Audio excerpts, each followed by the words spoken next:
Bismillahirrahmanirrahim. Mohon izin bertanya terkait dengan sosialisasi terhadap anggota serikat pekerja orang awam saja yang ini tidak mudah. Bagaimana menjelaskan mengenai partai buruh? Orang identikan partai buruh kan mungkin partai yang lama yang cenderung komunis atau orang melihatnya seperti itu, atau orang biasa pasti melihatnya saya bukan buruh. Ya, kan? Itu yang perlu kita kali. Terus mengenai kelas pekerja, nah ini kelas pekerja sendiri kan perlu penjelasan bagaimana sampai itu bisa dipahami oleh orang awam, karena mereka saya nggak bekerja, saya pernah tanya saya nggak bekerja nganggur bagaimana itu. Nah, yang kedua adalah apa yang lupa nih? Tiga. Udah, itu aja deh. Terima kasih. Assalamualaikum warahmatullahi wabarakatuh. Waalaikumsalam. Langsung jawab ya. Oke. Ada berdiri, saya berdiri juga deh. Biar semangat. Oke, kawan-kawan. Pertama kali, tidak kita pahami, tidak semua orang itu merasa dirinya buruh, atau kalau dikasih label buruh dia merasa tersinggung karena saya bukan buruh, saya ini staff. Ada dia kan? Saya karyawan. Bukan, saya ini pegawai. Ya kan? Saya ini sales. Saya ini marketing. Gitu. Nah, apa sosialisasi yang pertama? Harus kita jelaskan. Pertama adalah definisi pekerja buruh yang diatur di pasal 1 angka berapa? Angka 3 atau berapa saya lupa di Undang-Undang Ketenagakerjaan, atau angka 1 saya lupa. Di Undang-Undang Ketenagakerjaan di pasal 1, pekerja buruh adalah orang yang bekerja dan menerima imbalan upah, ya kan? Pokoknya kalau Anda kerja dapat imbalan, Anda buruh. Kata undang-undang, bukan kata saya. Jadi kalau kamu pekerja rumah tangga, kamu pekerja pabrik, kamu pekerja di perusahaan, kamu pekerja di di minimarket, kamu pekerja di mall, kamu pekerja apapun yang kamu kerjakan, kamu menerima upah, kamu adalah buruh pekerja. Kamu boleh saja mengatakan bahwa secara identitas saya tidak disebut buruh. Oke, statusnya bukan identitasnya. Tapi secara status ya Anda bekerja. Itu kata undang-undang. Maka sosialisasikan, kamu karyawan toko, kamu penjaga gerai-gerai, kamu yang nungguin warung toko dan sebagainya, kamu yang menjadi cleaning service, kamu yang menjadi security, kamu buruh. Siapa yang bisa memperjuangkan kamu? Ya hanya partai buruh. Oh, dia bilang ada partai, buktikan. Mana? Siapa yang menjadi kelompok di balik layar upahmu naik setiap bulan? Kamu gak pernah demo, kamu gak pernah berunding, tapi gajimu, upahmu naik. Siapa? Kelas pekerja ini, kelompok buruh, serikat pekerja. Apakah yang kami sudah memperjuangkan nasibmu, kamu gak mau dukung, dan kamu pilih orang yang bertahan supaya gajimu gak naik, upahmu gak naik? Tuh, satu. Ya, berikan perspektif tentang pekerja buruh itu. Jangan dibayangkan orang yang ada di pabrik aja. Semua orang yang bekerja dan menerima upah atau imbalan, dia adalah pekerja buruh kata Undang-Undang Ketenagakerjaan. Kedua, kelas pekerja. Kelas di sini menunjukkan adanya perbedaan, diferensiasi di setiap negara di belahan dunia ini. Dia hanya dibelah pada dua kelompok. Satu kelompok pengusaha, satu kelompok pekerja. Hanya Indonesia salah satu dari sebagian kecil negara-negara dunia ini yang belum mampu membedakan pengelompokan ini akibat sistem politik kita dari awal dibangun menjadi polarisasi politiknya menjadi Islam nasionalis. Islam nasionalis selalu, kalau nggak Islam nasionalis. Makanya partainya itu terus Islam nasionalis. Ini udah lewat. Udah obsolete, udah kuno, udah lewat. Kita ini menyatu di dalam negara kesatuan ini. Nggak boleh lagi kita memperdebatkan itu. Karena yang Islam, ya dia nasionalis. Yang nasionalis juga beragama. Sama.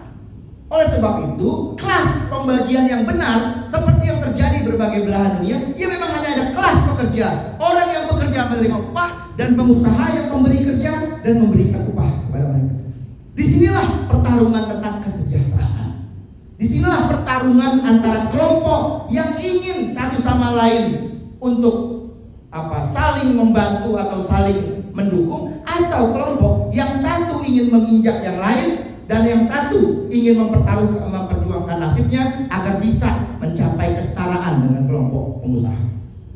Alurnya ada di situ. Jadi kalau dibagi dua, muncul pertanyaan, lalu gelandangan kita masukin kelas pengusaha atau kelas pekerja? Coba jawab. Kalau kita bagi pada dua kelompokan itu, si gelandangan mama-mama penjaga sayur di Indonesia Timur, di Papua, tukang-tukang sayur dan sebagainya, itu masuk kelompok pengusaha atau pekerja? Pekerja. Karena soal pertarungan untuk mengejar kesejahteraan, dia belum sampai kepada tingkat kesetaraan itu, kesejahteraan itu. Loh, buktinya apa? Misal kita ambil contoh negara yang selalu menjadi contoh untuk sistem sebuah negara demokratis, Amerika. Ada banyak partai di sana, dua yang kuat adalah Republik dan Demokrat. Partai Republik itulah pengusaha, Partai Demokrat itulah pekerja. Namanya partainya aja bukan partai buruh. Di negara lain pakai Labor Party, partai buruh.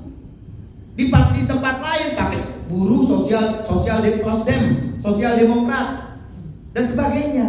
Itu cuma soal penamaan saja. Lah kita di Indonesia ingin memulai sebuah tradisi tentang pengkelasan tadi antara kelas pekerja dan kelas pengusaha dengan menggunakan nama partai yang sudah ada sebelumnya. Tahun 99 pakai nama PBN, Partai Buruh Nasional. Karena ada ketentuan undang-undang, kalau mau ikut pemilu berikutnya harus memenuhi threshold tertentu, nggak bisa mencapai PBN, ganti nama PBSD, Partai Buruh Sosial Demokrat tahun 2001. Ikutlah 2024 mau ikut pemilu lagi, nggak bisa, harus memenuhi threshold tertentu, ganti nama lagi menjadi Partai Buruh. PBN, Partai Buruh Nasional, Partai Buruh Sosial Demokrat. Partai Buruh di tahun 2005 baru digunakan menjadi peserta pemilu dengan nama Partai Buruh di tahun 2009. Nama inilah yang tidak gunakan lagi. Satu, jelas identitasnya tegas, Labor Party, Partai Buruh, untuk membedakan kelas tadi. Dan yang kedua, ini kita awali mulai jangan ada lagi fragmentasi politik itu antara kelompok agama dan nasionalis. Karena yang beragama juga jangan disebut tidak nasionalis, yang nasionalis juga jangan dianggap tidak beragama. Udah kuno tuh, udah lewat. Sekarang ada perjuangan kelas.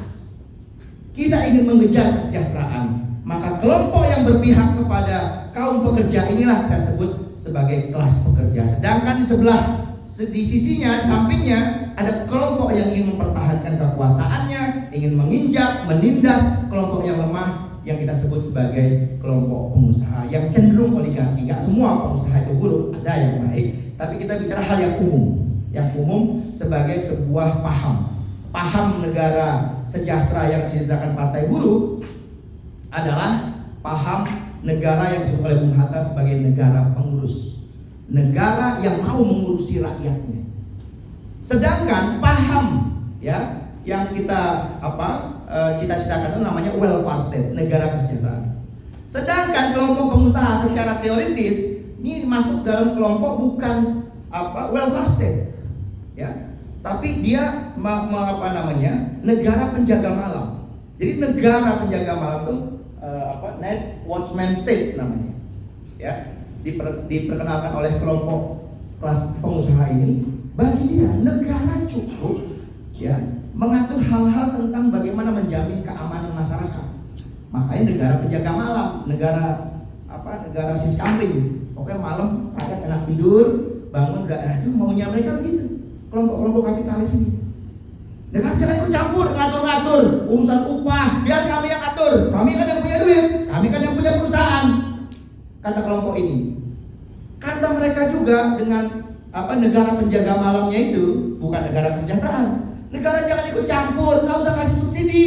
Biar yang kerja keras dia bisa berhasil, yang males-malesan apapun biarin. Kata kita, negara kasih dong bantuan permodalan, kasih dong jaminan sosial, biar masyarakat ini juga terjamin hidupnya, nggak sengsara-sengsara amat. Kata yang ini, nggak perlu. Kita bilang negara subsidi dong, supaya kami mampu membeli barang jasa ini. Kata dia, oh jangan subsidi, jangan. Itu kalau yang dia mampu suruh kerja. Jadi negara perbudakan itu sebenarnya itu. Sementara kita adalah negara kesejahteraan. Itu cara membedakan. Jadi tapi tentu saja yang saya jelasin, jangan ngomong-ngomong ibu-ibu jamu gendong seperti yang saya ngomong, dengan bahasa yang mudah saja yang mereka pahami. Jadi cara menjelaskan bergantung kepada siapa calon pemilih potensial kita. Disebut pemilih potensial orang yang udah kita targetkan besok mau coblos Partai Buruh. Sesuai aja. Dia ngomongnya tingkatnya segini ya segitu aja. Nggak usah panjang-panjang. Nanti ngomong-ngomong negara penjaga malam bingung dia. Apa negara penjaga malam nih kata dia? Apa mau dihidupin lagi si Skamling kata dia? Padahal bukan itu maksudnya. Ya, jadi gunakan istilah yang memudahkan saja. Itu jelas. Tadi pengertian tentang pekerja buruh, kata undang-undang, berikan pemahaman kepada masyarakat. Anda boleh saja menggunakan label karyawan, pegawai, apalagi tadi staff, apalagi lah macam-macam jabatan keren. Anda tetap aja Anda tuh pekerja buruh.